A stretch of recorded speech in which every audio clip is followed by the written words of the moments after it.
हमारी संस्कृति, हमारी पहचान। यज्ञ, योग, आयुर्वेद सदा रहे हमारे साथ। भारत के प्राचीन ग्रंथों एवं आधुनिक विज्ञान का दिव्य संगम, यज्ञ महिमा।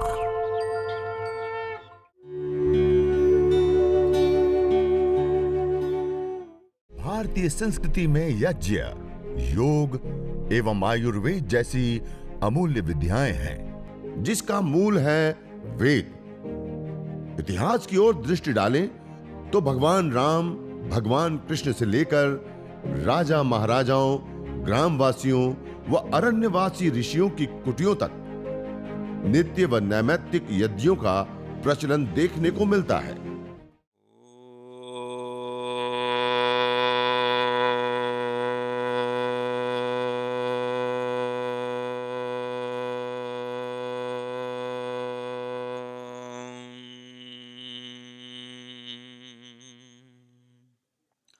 अग्निमीळे पुरोहितं यज्ञस्य देवमृत्विजम् होता आरं रत्नधातमम्।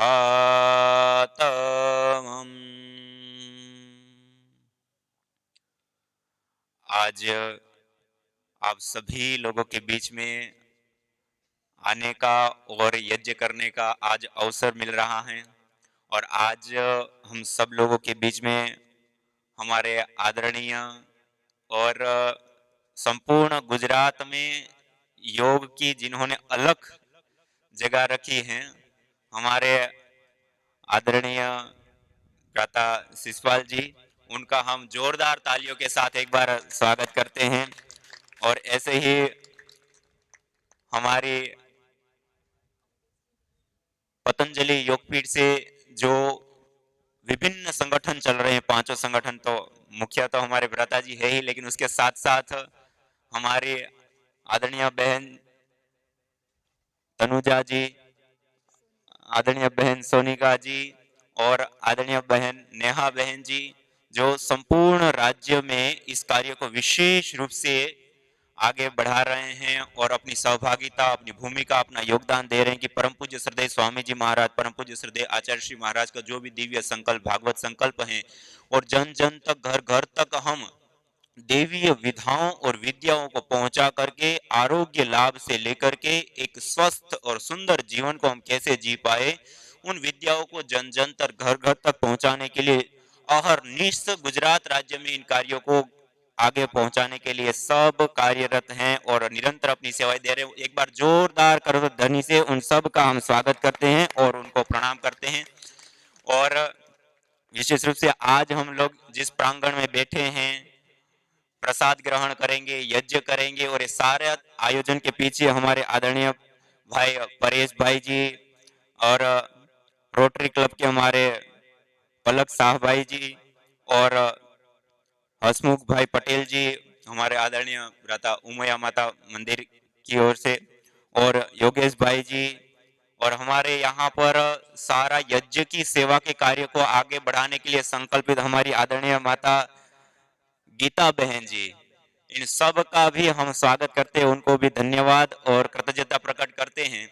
और आइए हम अभी जिस यज्ञ को, हवन को, अग्निहोत्र को करने वाले हैं, उसके विषय में थोड़ा सा आपको बताता हूं, और उसके बाद फिर हम हमारे पास साथ जो आज वरिष्ठ जन आए हैं उनके भी कुछ शब्द हम सुनेंगे, और फिर हम स्वयं अपने हाथों से इस पुण्य कार्य, देवीय कार्य, यज्ञ को करेंगे और इस अनुष्ठान को हम अग्रसर करेंगे। देखिए, आज यह कार्यक्रम हमने जो आयोजित किया है, या इस कार्य को आगे बढ़ाने के लिए यज्ञ वास्तव में क्या है, हम अभी तक जो जानते हुए आ रहे, एक कर्मकांड, एक पूजा पाठ, लेकिन यज्ञ मात्र एक कर्मकांड, पूजा पाठ ही नहीं, वो तो है ही है, लेकिन उसके साथ साथ एक विशुद्ध केमिस्ट्री है, एक नैनो टेक्नोलॉजी है, एक चिकित्सा पद्धति है। ये जो हवन कुंड हमारे पास, छोटा सा हवन कुंड है, उसके अंदर जो हम यज्ञाग्नि प्रदीप्त करेंगे और उसके अंदर जो हम हविया देंगे, तो जो हवि हम देते हैं, जो द्रव्य की आहुति देते हैं, वो आहुतियों का बहुत ही बड़ा और विशेष महत्व होता है। जो अलग अलग द्रव्य की हम आहुति देते हैं, कौन सा द्रव्य जल रहा है, वो अलग अलग द्रव्य जलने पर अलग अलग प्रकार के फाइटोकेमिकल्स बनते हैं। क्या बनते हैं? कंपोनेंट्स जिसको बोलते हैं, फाइटोकेमिकल्स, मॉलिक्यूल्स जिसको बोलते हैं, वो अलग अलग प्रकार के बनते हैं।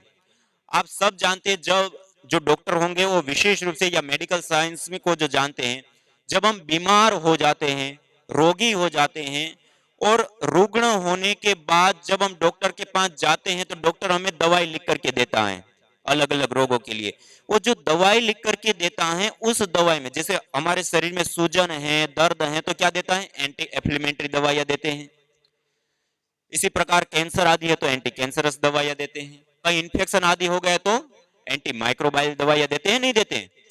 मानी अलग अलग रोगों के लिए जो हम अलग अलग दवाइयां लेते हैं, उस बीमारी को ट्रीट करने वाला जो मॉलिक्यूल्स कंपोनेंट्स होते हैं, वो कैसे हम लेते हैं? खा करके। ऐसे ही हम जो हवन करते हैं, वो हवन करने पर जो उसके अंदर अलग अलग जड़ी बूटियां डालते हैं, उससे अलग, धूम्र तो एक जैसा दिखता है, लेकिन उस धूम्र के अंदर जो कंपोनेंट्स होते हैं, जो मॉलिक्यूल्स होते हैं, जो फाइटोकेमिकल्स होते हैं, वो भिन्न भिन्न होते हैं, और गैस फॉर्म में अवेलेबल रूप में, और मल्टीपल कंपोनेंट्स एक साथ पूरे ग्रुप्स में होते हैं। और जब हम हवन करते हैं, वो आ जाते हैं वायुमंडल के अंदर। किस में आ जाते हैं? वायुमंडल के अंदर। इसलिए यज्ञ से निकलने वाला धुआं जो होता है, वो धुआं पॉल्यूशन नहीं अपितु मेडिसिनल होता है। क्या होता है? मेडिसिनल स्मोक, औषधीय धूम्र, भेषज वायु होता है। एक GCMS gas chromatography mass spectroscopy, ये एक ऐसी तकनीक होती है, गैस को माइक्रो लेवल पर एनालाइज करके पता लगाया जाता है कि इसके अंदर क्या क्या चीजें और कितनी कितनी मात्रा में है।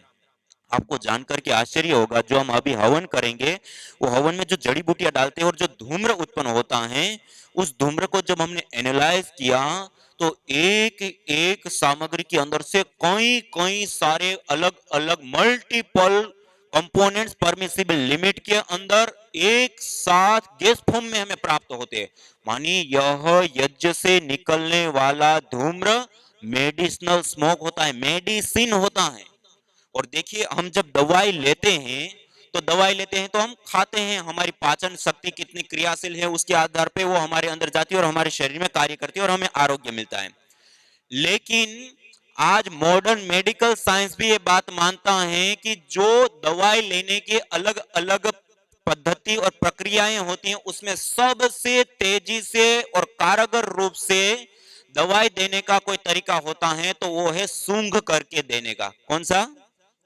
जितनी भी तात्कालिक चिकित्साएं होती हैं, वो सारी सूंघ करके, जैसे पागलपन होता है, उसको बेहोश करना होता है, क्या करते हैं? तुरंत सूंघा देते हैं। अस्थमा का अटैक आ गया, तुरंत क्या करते हैं? पंप देते हैं। तो ये जो चीजें होती हैं, जो तात्कालिक तुरंत जो प्रभाव देने वाली चिकित्सा होती है, तो वो भी सुगंध के माध्यम से किया जाने वाला, मानी श्वसन के माध्यम से दी जाने वाली, और सबसे कारगर चिकित्सा भी कोई मानी है मॉडर्न मेडिकल साइंस ने, तो वो भी इनहेल, श्वसन प्रणाली के माध्यम से। अब आप देखिए, हम जिस जीवन को जीते हैं वो एनर्जी ऊर्जा से चलता है ना। हमारा जीवन किससे चलता है? एनर्जी ऊर्जा से। वो एनर्जी, वो ऊर्जा हम किस माध्यम से प्राप्त करते हैं? आहार से। और वो आहार हम 3 रूपों में लेते हैं। कितने रूपों में लेते हैं? कितने रूपों में? 3 रूपों में हम लेते हैं, ठोस, द्रव और गैस। ठोस रूप में रोटी, दाल, चावल आदि लेते हैं। द्रव रूप में पानी, दूध, जूस आदि हम लेते हैं। और गैस रूप में वायु लेते हैं। धरती पर इन 3 रूपों में पदार्थ पाए जाते हैं और इन तीनों रूपों में हम आहार को लेते हैं। अब जो हम 24 घंटे का ही जीवन देखें, तो 24 घंटे में सबसे ज्यादा आहार हम कौन सा लेते हैं? भोजन कितनी बार लेते हैं दिन में? 2 बार, 3 बार। पानी, दूध, जूस, द्रव रूप आहार 5 बार, 10 बार, 15 बार। ठंडी है तो थोड़ा कम, गर्मी है तो थोड़ा ज्यादा। लेकिन वायु एनी टाइम, निरंतर, हर सेकंड, खाते पीते, उठते बैठते चलते, यहां तक कि रात को सो गए तब भी ये आहार चालू है। मानी 24 घंटे में सबसे ज्यादा हमारे द्वारा लिए जाने वाला कोई आहार है, तो वो क्या है? वायु रूप आहार। अब सबसे ज्यादा के साथ साथ सबसे इंपॉर्टेंट, सबसे महत्वपूर्ण आहार कौन सा होता है जिसके बिना हम रह ही नहीं सकते?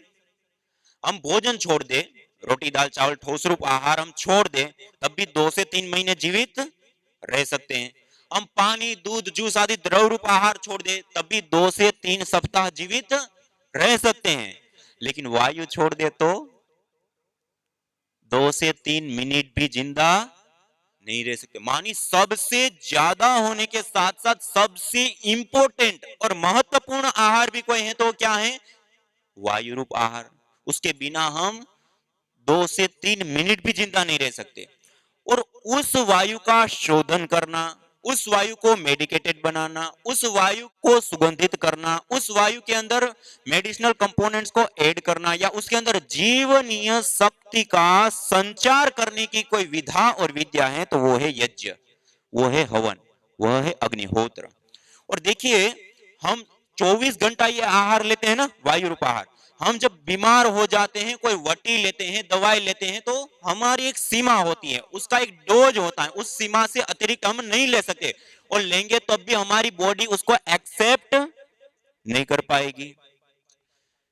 जबकि हम 24 घंटा जो वायु लेते हैं, बीमार व्यक्ति के कमरे के अंदर हम हवन कर दे तो वो 24 घंटा श्वास लेता है, 24 घंटा वो जो मेडिसिनल कंपोनेंट्स हैं वो निरंतर उसके अंदर जाता रहता है।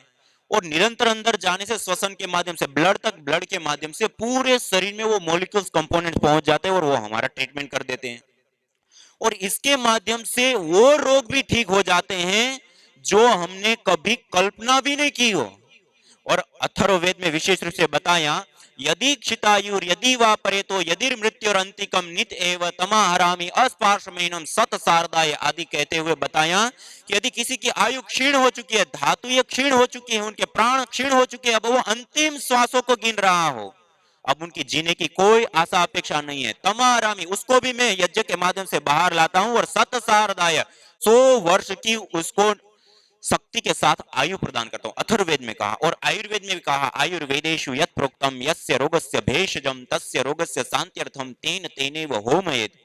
आयुर्वेद में जिन औषधियों का हम सेवन करते हैं, उन्हीं औषधियों से हवन करने पर वह रोग हमारे शांत होते हैं, दूर होते हैं, नष्ट होते हैं। और यया प्रयुक्ता चेष्टा पूरा जित करके आयुर्वेद में विशेष रूप से बताया और अथर्ववेद में भी बताया कि जैसे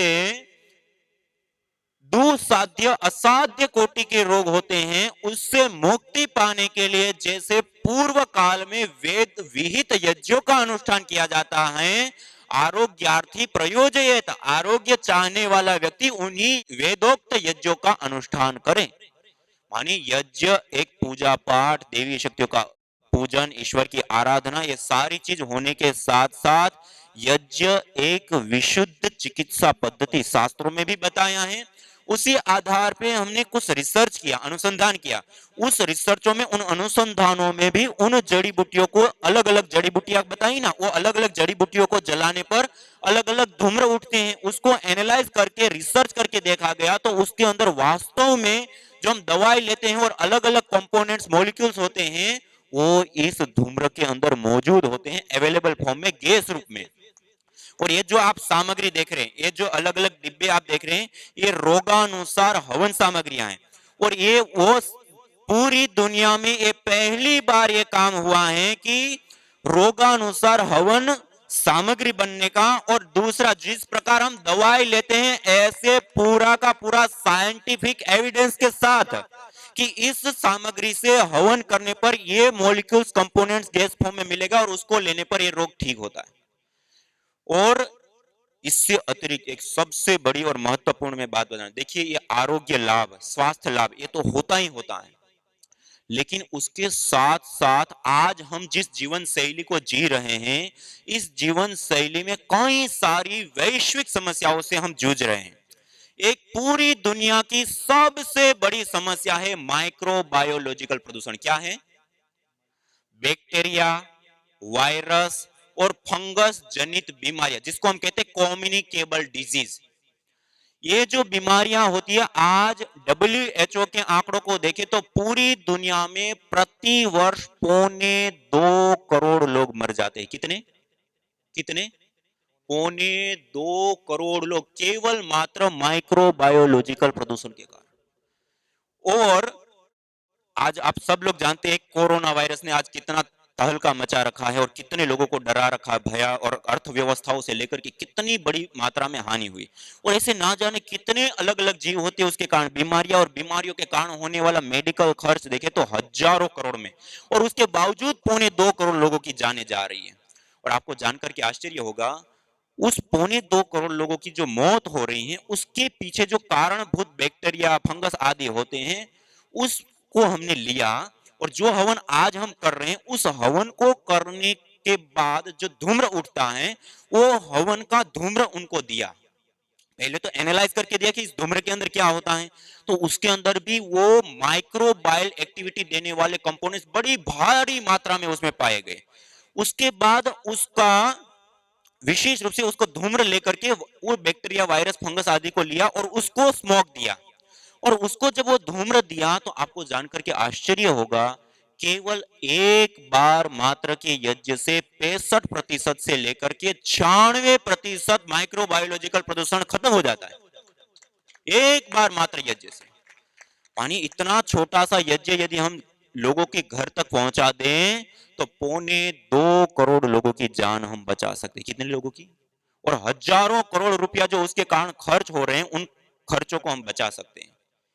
पूरा घर, वायुमंडल, सब कुछ सैनिटाइज हो जाता है। हम घर में इतना यदि थोड़ी सी आहुतियां देकर के 10 मिनट 5 मिनट का यज्ञ कर ले तो एक तो ये सबसे बड़ी समझ। एक दूसरी सबसे बड़ी और आश्चर्यजनक आपको विशेष बात लगेगी, आज हम मोबाइल, लैपटॉप, टीवी, कंप्यूटर से लेकर के आज कार्बनिक पदार्थों का भी हम प्रयोग करते हैं। ये सारी चीजें रेडिएशन छोड़ती हैं। आज हम एक रेडिएशन के जाल में भी जी रहे हैं। और आज बड़ी संस्थाएं और बड़े रिसर्च बता रही हैं कि एमडी, एमएनडी, जो मस्कुलर डिस्ट्रोफी आदि, और इससे संबंधित कुछ कैंसर भी, ये ऐसे खतरनाक और जानलेवा रोग होते हैं कि वो होने के बाद बचना व्यक्ति के लिए बहुत कठिन होता है। और उस रोग को जन्म देने में रेडिएशन का एक बहुत बड़ा हाथ है। और स्ट्रेस, तनाव और डिप्रेशन आदि को भी बढ़ाने में रेडिएशन का एक बहुत बड़ा हाथ होता है। और जब हम ये हवन करते हैं, हवन करने पर जो स्मोक उठता है, धूम्र उठता है, उसके अंदर ऑर्गेनिक मॉलिक्यूल्स, पार्टिकल्स होते हैं। वो जब वायुमंडल के अंदर आते हैं तो वायुमंडल के अंदर जो रेडिएशन की रेंज होती है वो खत्म हो जाती है। और ये दो परीक्षण, विशेष दो प्रकार के रेडिएशन होते हैं, एक होता है एटॉमिक रेडिएशन और एक होता है इलेक्ट्रोमैग्नेटिक रेडिएशन। डॉक्टर वाई के विजय जी, जयपुर यूनिवर्सिटी राजस्थान में, उन्होंने कई परीक्षणों के माध्यम से यह सिद्ध करके बताया कि यज्ञ करने पर एटॉमिक रेडिएशन खत्म हो जाता है। और दूसरी एक रिसर्च में doctor Mamta Saxena ji, central pollution government board Delhi में, उन्होंने रिसर्च करके बताया कि हवन करने पर इलेक्ट्रोमैग्नेटिक रेडिएशन कम हो जाता है।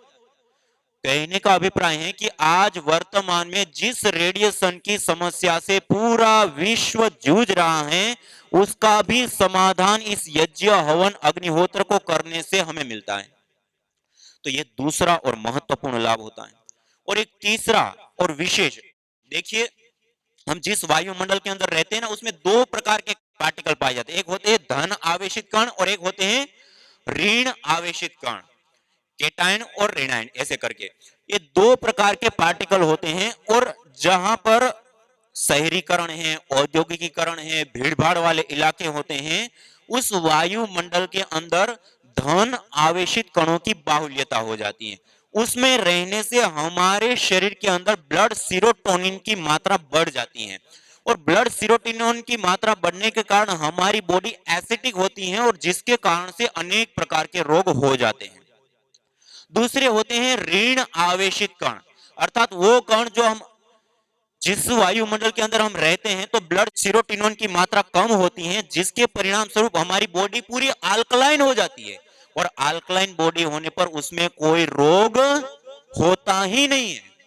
मानी हम ये जो छोटा सा हवन यज्ञ करते हैं, छोटा सा हवन यज्ञ करने पर वायुमंडल के अंदर 200 से 400 प्रति स्क्वायर इंच जगह के अंदर, एयर के अंदर 200 से 400 पार्टिकल ऋण आवेशित पाए जाते हैं। मानी इतने पार्टिकल वो होते हैं जो घना जंगल होता है, और घने जंगल के अंदर जो वायुमंडल हमें मिलता है, हम अपने घर के अंदर इतना यज्ञ कर ले, या जहां पर हम योग करते हैं वहां पर पहले हम इतना यज्ञ कर ले, तो इन पार्टिकलों का हम भरपूर रूप से प्रयोग लेकर के हम अपनी बॉडी को अल्कलाइन बनाते हैं। सामान्य रूप से क्या कहा जाता है कि हमें योगाभ्यास जो हम करते हैं, तो योगाभ्यास कैसे स्थान पे करने के लिए कहते हैं योगाचार्य गण? जहां पर पेड़ पौधे हो, हरियाली हो, बागवान हो, झरने हो, नदी हो, तालाब हो, या पहाड़ी क्षेत्र हो, ऐसे स्थान पर यदि हम योग करते हैं तो उसका विशेष लाभ क्यों होता है? उसके पीछे धन आवेशित और ऋण आवेशित कण होते हैं, और उसके कारण बॉडी का अल्कलाइन होना या फिर बॉडी का एसिटिक होना होता है, और उससे मन की प्रसन्नता आदि भी वो पार्टिकल विशेष रूप से बढ़ा। और उसके ऊपर आप सर्च करेंगे तो इतनी सारी रिसर्च हैं कि ऋण आवेशित कणों से मानसिक शांति से लेकर अलग अलग बहुत सारे लाभ होते हैं।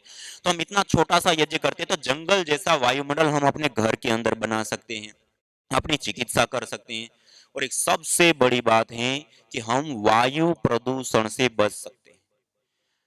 SOx, NOx, CFC, क्लोरोफ्लोरोकार्बन आदि कई सारी ऐसी हानिकारक जहरीली घातक गैसें होती है, हवन करने पर जो एथिलीन ऑक्साइड, प्रोपिलीन ऑक्साइड आदि कुछ गैसें बनती है, ये जब वायु के अंदर आती है और ये दोनों गैसें जब आपस में मिलती हैं तो एक फोटोकेमिकल प्रोसेस चलता है। मानी वायु वायु के बॉन्ड्स आपस में मिलने पर उसके बॉन्ड्स टूटते हैं, बनते हैं, टूटते हैं, बनते हैं, और उसके परिणाम स्वरूप जो हानिकारक घातक गैसें, जो पोल्यूटेंट गैसें जिसको हम कहते हैं SOx, NOx आदि, वो न्यूट्रलाइज हो जाती है, खत्म हो जाती है, दूर हो जाती हैं, और हमें एक शुद्ध वायुमंडल मिलता है। इंडोर और आउटडोर दोनों पोल्यूशन को हम दूर कर सकते हैं यज्ञ से। आज वर्तमान में कई सारी रिसर्च, और आज नासा के डॉक्टर ओम प्रकाश पांडे, नासा के एक अंतरिक्ष वैज्ञानिक है, वरिष्ठ वैज्ञानिक है, उन्होंने भी इस विषय में बहुत बड़े रूप में और विशेष रूप से इसके ऊपर रिसर्च करके बताया कि यज्ञ करने पर जो गैसें बनती है वो वायु में आने पर फोटोकेमिकल प्रोसेस चलता है, और उसके परिणाम स्वरूप हम पोल्यूशन से बच सकते हैं। तो ये हम जो वर्तमान जीवन शैली को जी रहे हैं, उसमें आने वाली जो विभिन्न समस्याएं हैं, उन समस्याओं का समाधान और वैश्विक जो चुनौतियां हैं उससे भी बचने का एक सबसे बड़ा उपाय कोई है तो वो यज्ञ है, हवन है, अग्निहोत्र है।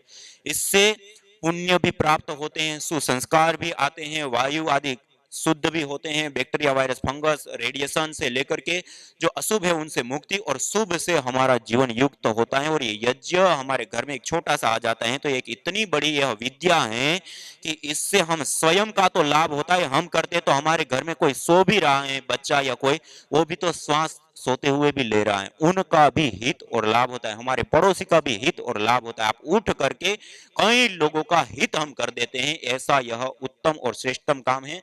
और यह एक साइंटिफिक, वैज्ञानिक और एक पंथ निरपेक्ष पावनी परंपरा है। और इस यज्ञ को करने पर पंचभूतात्मक यह देह से लेकर के पंचभूतात्मक इस प्रकृति का पोषण और शोधन और संवर्धन होता है। देखिए आज बहुत सारे लोग यज्ञ की बात आते ही तुरंत कहते हैं तो हिंदुओं का विषय है, ये पुजारियों का विषय है, ये पंडितों का विषय है, ये ब्राह्मणों का विषय है। अब आप विचार कीजिए, जो समस्याएं हैं वो क्या उन व्यक्ति विशेष की हैं? ये समस्याएं हम हर किसी की है ना। और यज्ञ प्रधान लाभ के रूप में हम देखें तो प्रकृति के पोषण के लिए होता है। किसके लिए होता है? अग्नि, वायु, जल, पृथ्वी, जो 5 तत्व हैं, उन पांचों तत्वों का शोधन और पोषण किसी माध्यम से होता है तो वो यज्ञ से। इसलिए शास्त्रों में भी कहा अयम यज्ञो भुवनस्य नाभि, यह यज्ञ संपूर्ण भूमंडल की नाभि है और उसका पोषण और संवर्धन करने वाला होता है। और हम सब लोग, चाहे कोई भी हिंदू, सिख, ईसाई, मुसलमान, चाहे किसी भी जाति, मत, पंथ, संप्रदाय को मानने वाले व्यक्ति हो, चाहे स्त्री हो, चाहे पुरुष हो, चाहे गरीब हो, चाहे अमीर हो, चाहे बालक हो, युवा हो, वृद्ध हो, चाहे किसी भी देश में रहने वाला व्यक्ति हो, हम सब समान रूप से इस प्रकृति माँ का प्रयोग लेते, एक ही धरती पर विचरण करते, एक ही आकाश मंडल के नीचे बसते, एक ही जल का पान करते, एक ही वायु में हम श्वास लेते हैं। और इस प्रकृति माँ का शोधन पोषण करने की जिम्मेदारी हमारी है नहीं है? ये हमारा उत्तरदायित्व तो है नहीं है? और उस उत्तरदायित्व को निभाने के लिए हमारे प्राचीन शास्त्रों में पंच महायज्ञों का विधान, उसमें देव यज्ञ, इस देवीय शक्तियों से जो हम सारी एनर्जी, ऊर्जा, शक्ति ले रहे हैं, उन ऋणों से उऋण होने के लिए देव यज्ञ प्रतिदिन करने के लिए कहा। न जाने कितनों ने आहुतियां दी इन अमित्र रोगों के संतापों से, हे वर्तमान भी आज दुखित, न पूछो भविष्य के प्रकोपों से। प्रत्युष पावनी होती जहां, यज्ञानुष्ठान घर आंगन में, वहां मनुष्येतर सब झूमते, शांति भरे सुख आनंद से। इदम हवीर यातो धाना नदी फेना इमाम वहत, अर्थात जैसे नदी का जल जाग को बहा ले जाता है, वैसे ही यज्ञ में आहूत की हुई हवि सभी प्रकार के रोग, दोष, ताप, संतापों को वैसे ही बहा ले जाती है जैसे नदी जागो को। दूसरा, जब हम सामग्री की आहुति देते हैं, तब सामग्री की आहुति देते समय भी हमारा जो हाथ है, एक तो होता है कि हम ऐसे ही पांचों उंगलियों से पकड़ करके ऐसे आहुति दें। दूसरा है कि हम इन 3 उंगलियों, मध्यमा, अनामिका और अंगुष्ठ, इन 3 उंगलियों के माध्यम से हम इस प्रकार से विशेष रूप से उस सामग्री को हाथ में लें, और जब स्वाहा हम बोलते हैं तो इस प्रकार से समर्पण मुद्रा में ऐसे डालते हैं, इस प्रकार से ऐसे समर्पण मुद्रा में। एक तो ऐसा होता है कि हमने इस प्रकार से पकड़ तो लिया लेकिन ऐसे ही डाल दिया, नहीं, ऐसे नहीं डालना है। ऐसे हम त्याग कर रहे हैं और ऐसे हम समर्पण कर रहे हैं, दे रहे हैं। देवताओं को हम अन्न खिला, अग्निर्वय देवाना मुख, अग्नि सभी देवताओं का मुख है। हम देवीय शक्तियों को, देवताओं को हम अन्न खिला रहे हैं। जैसे हमारे घर पे कोई अतिथि आता है तो कितना हम प्यार पूर्वक, कितना व्यवस्थित ढंग से खिलाते, ऐसे ही हमें यज्ञाग्नि में भी नीचे कहीं ढूले ना, और पूरा व्यवस्थित ढंग से हमें एक खाना है देवताओं का, तो इसको भी हम पूरा शुद्ध रखें, पवित्र रखें। सामग्री के अंदर कीड़ा ना हो, सड़ी हुई सामग्री ना हो, या ज्यादा पुरानी भी सामग्री, जड़ी बूटियां ना हो, अर्थात शुद्ध हो, पवित्र हो और शोधन की हुई हो। और उसके बाद समर्पण मुद्रा में हमें मध्यमा, अनामिका और अंगुष्ठ 3 उंगलियों के मध्य में ऐसे आहुति लेकर के हम ऐसे आहुति देंगे। और हम छोटा मोटा जो कुंड है, उस कुंड को देखते हुए, हमारे पास छोटा कुंड है तो उसको देखते हुए उतनी मात्रा में ले, और बड़ा कुंड है तो उसकी अपेक्षा उतनी ज्यादा भी हम ले सकते हैं। दूसरा, उसके साथ साथ जो हम आहुति प्रदान करेंगे उसमें अग्नि को भी हमें ध्यान में रखना है। जब मंद अग्नि है तो कम मात्रा में दे, जब अच्छे से अग्नि है तब उस अपेक्षा में दे। ऐसे ना दे कि जिससे अग्नि दब जाए। तो इस प्रकार से हमें सामग्री की आहुति देनी। यज्ञ भारतीय संस्कृति की मुकुट मणि है, प्रतीक है, मूल है। मानव जीवन के हर पहलू के साथ यज्ञ जुड़ा हुआ है, चाहे वह संस्कार, चाहे पूजा पाठ, या फिर पर्व से लेकर हर शुभ अशुभ अवसरों में भी यज्ञ करने की सार्वभौमिक, वैज्ञानिक एवं पंथ निरपेक्ष पावनी परंपरा रही है। आइए हम संकल्प लें, संसार के श्रेष्ठतम कर्म यज्ञ को अपनाएं। पिंड और ब्रह्मांड में संतुलन कायम करने वाले यज्ञ को अपने जीवन का अभिन्न अंग बनाएं एवं प्रकृति मां के प्रति अपने ऋणों को अदा करें। विश्व स्वास्थ्य का एक नारा, यज्ञ से होगा